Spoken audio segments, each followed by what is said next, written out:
condensing your main program slightly time-wise. I might add that it's important not to swing the pendulum too far in the other direction. It's not unusual for our project managers to advise clients on the need to actually include breaks in their schedule when they have multiple back-to-back 1-hour sessions. In addition, while you can't grab lunch with someone online, there are still numerous networking tools that should be factored in your event. Maybe give thought to how your event can be more than a simple one-way broadcast. The question remains, when should you schedule certain components within maybe a multi-day event?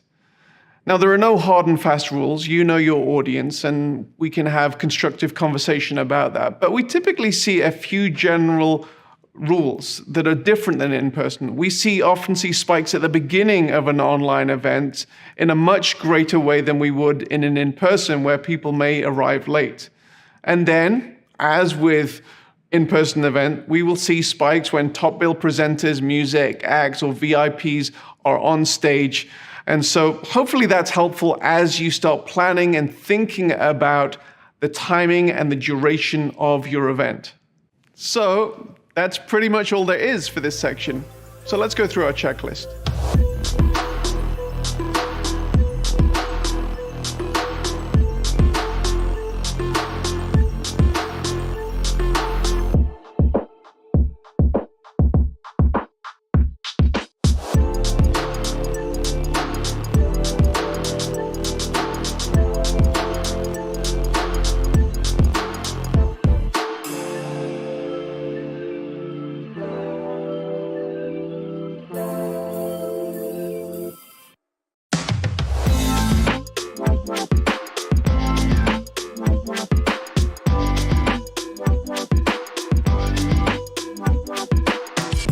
Whether you're having an entirely in-person, a hybrid, or an exclusively virtual event, there are a number of questions that you need to answer.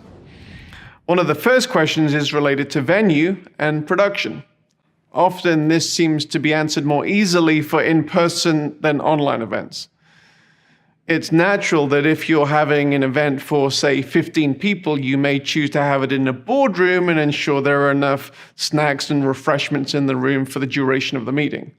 And then if you're having a 15,000 person event, you're going to rent an arena with adequate audio-visual production so that the audience doesn't have any challenges with seeing or hearing what is going on. Now, similar principles are true for online events, and yet sometimes the production elements for online events are not thought through thoroughly. WebRTC, that's Web Real-Time Conversations, and other video conferencing applications that you'll be aware of are amazing tools for real-time interactions. However, their strength is in connecting individuals through low-latency video connections. And that's usually for small numbers of people and not for broadcasting a high-quality message to thousands.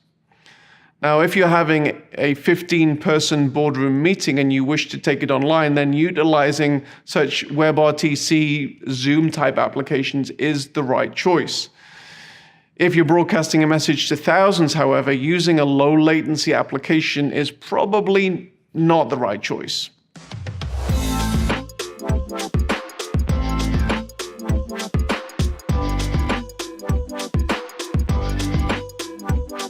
Now, the first answer to this question is production value. If an individual is invited to present a TED Talk type presentation, there will often be nerves involved. The individual has to get the presentation just right.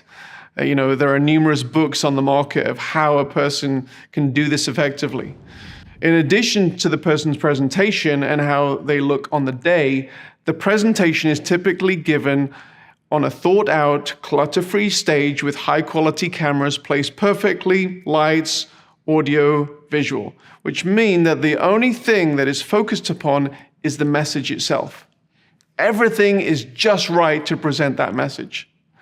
Video conferencing lends itself to convenience, extemporaneous communication, and ultimately disposable content, which is often not the right feel you want to go for when you're going for a high-quality presentation. While a presenter can prepare their content in a similar manner to a TED Talk,